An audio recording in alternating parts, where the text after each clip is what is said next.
Nongol, nongol.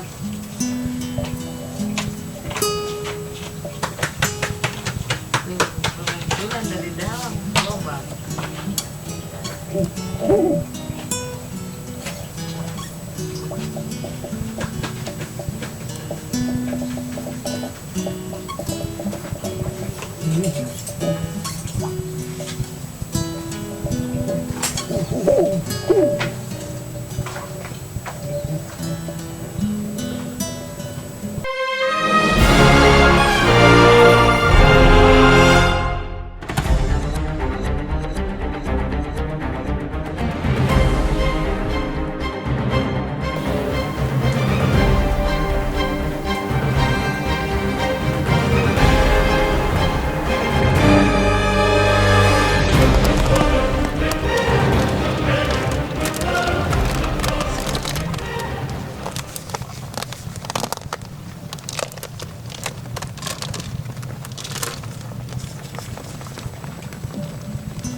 Awalnya dia bikin sarang dulu. Iya. Terus gimana dia bisa jadi kerotonya itu seperti apa prosesnya? Jadi keroto. Jadi dari awal bikin sarang, dia banyak koloninya nanti bertelur kecil-kecil kayak gini. Tombe yang ini nih, tombe yang ini, terus Ntar membesar dia itu. membesar sampai dia jadi pupa gitu kan, jadi keroto gitu kan. Itu butuh proses waktunya berapa lama? 28 hari itu? Iya, kalau untuk layak panen sekitar 22 hari, 25 hari, 28 itu jadi semut udah. 25 hari udah siap panen ya? Iya.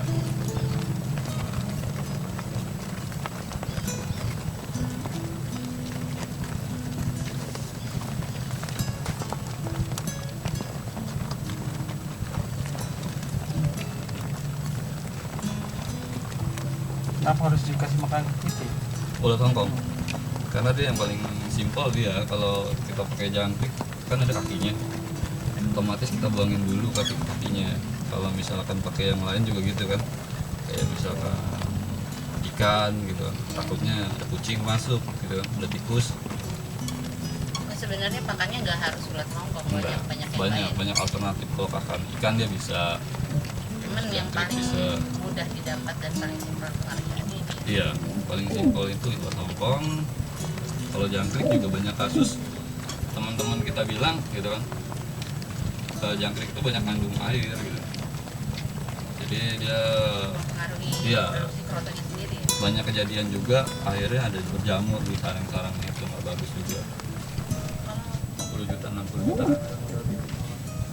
Modal bibit awal Pak. Untuk berapa? Hampir 1.300. 1.300. Kita kembangin, kita udah jual bibit juga udah dalam waktu 5 bulan ini udah jual bibit juga, kita udah hampir 1.000-an lebih waktu 5 bulan itu. Jadi bibitnya juga di sini dijual. Iya, kita jual bibit juga, jual proto juga. Oh, jadi nggak cuma fokus di kerotonya Iya. aja.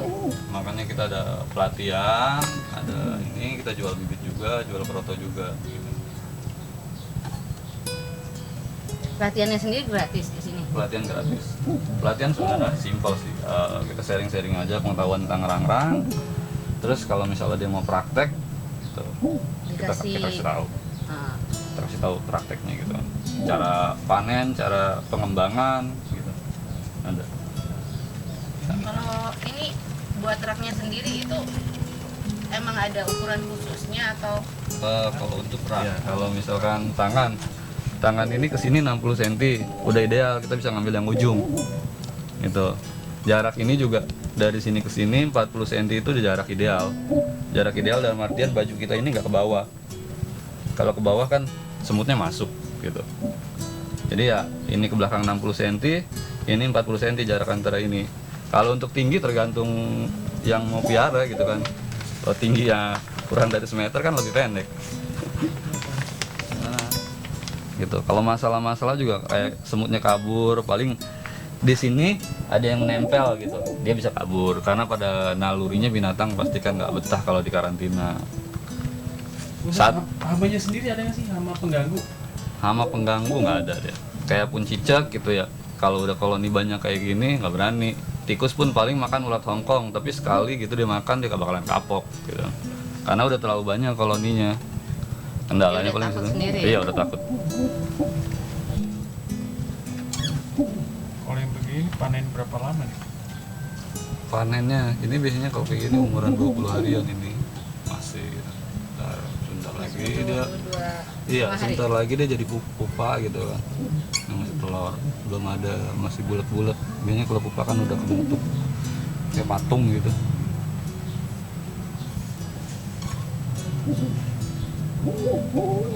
Pas ini berarti harus jam 11 sampai di atas Iya jam 11 malam. malam. Kalau kita mau lihat panen malam. Kalau memang mau meliput nanti bisa dikabarin. Kita panen. Yang musim sekarang. Menghasilkan kroto juga nggak sih kalau penjantan? Dia enggak. Enggak. Setelah impoi dia biasanya langsung mati dia. Kalau serangga kan seperti itu. Pokoknya dia berbarengan dengan ratu siap, jadi impoi lah dengan dia gitu kan, terus dia mati biasanya kayak gitu. Nah dia membuahi selama setahun, nanti setahun itu habis spermanya baru keluar pejantan lagi gitu kan, kayak gitu siklusnya dia. Proses pengambilan api. Ya.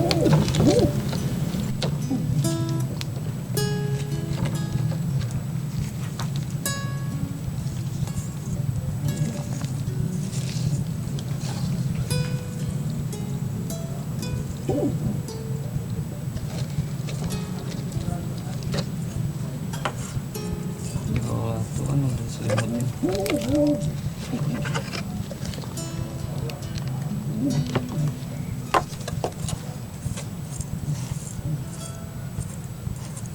Nah, ini batuan.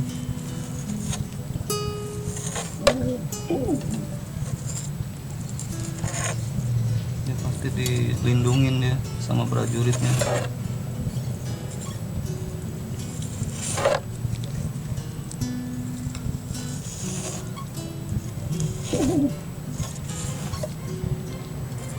Kita singkirin juga dia pasti datang lagi. Makanya kemarin untuk foto itu kita bersihin lama. Iya, suara kayak gini dia datang lagi. Setiap kampus dilakukan.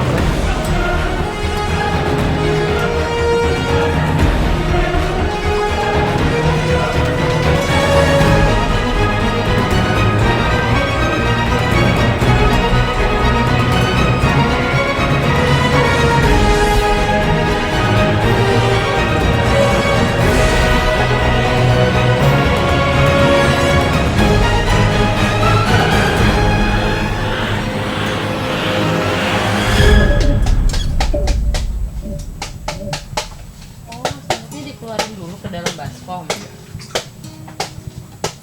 Dan baru diambil ya.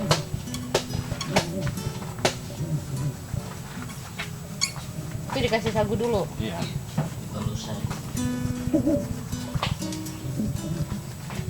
Iya, jadi kalau peternak lain mungkin dirusak ya. Kalau kita tidak, di sini aja cukup dibolongin tengahnya, lalu diambil sedikit begini, lalu dikubur dan tidak merusak telur yang bahan baru. Iya.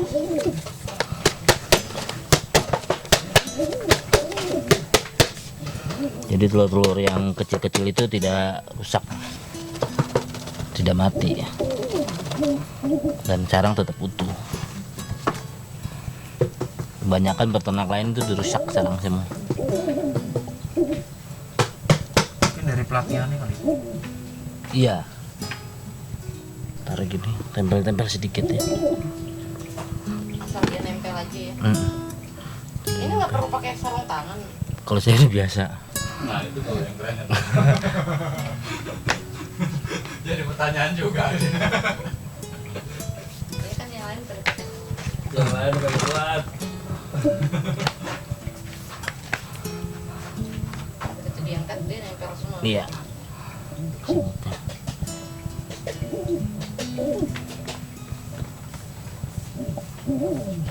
Dicontohkan lagi.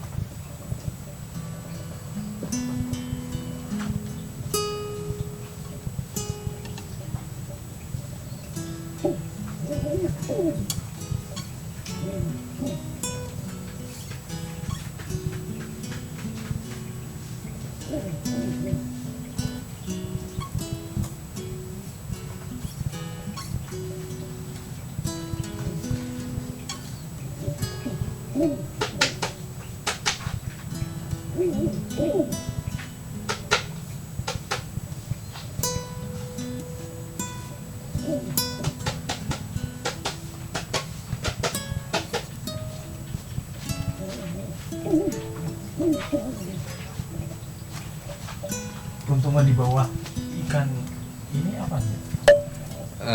Ini pertama kan dia semut itu cuma makan sarinya aja dari ulat Hongkong sendiri. Kemudian ketika sarinya sudah habis biasanya dibuang ke bawah, itu kan jadi kotoran, dan itu bisa buat jembatan buat mereka nantinya kalau tidak dibersihin sama ikan gitu.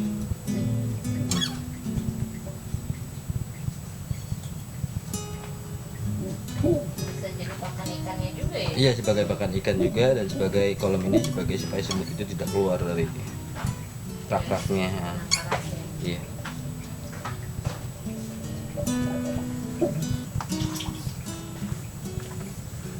Lumayan butuh waktu ya Pak ya buat ngebersihin kerodongnya sendiri dari Iya. semutnya itu. Iya.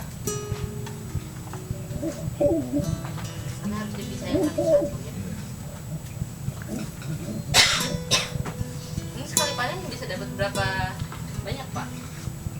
Tergantung kadang sih permintaan ya. Kalau misalnya permintaan tidak, tapi kan sampai kalau kita ini sih bisa sampai 5 kilo sampai 10 kilo. 5 sampai 10 kilo.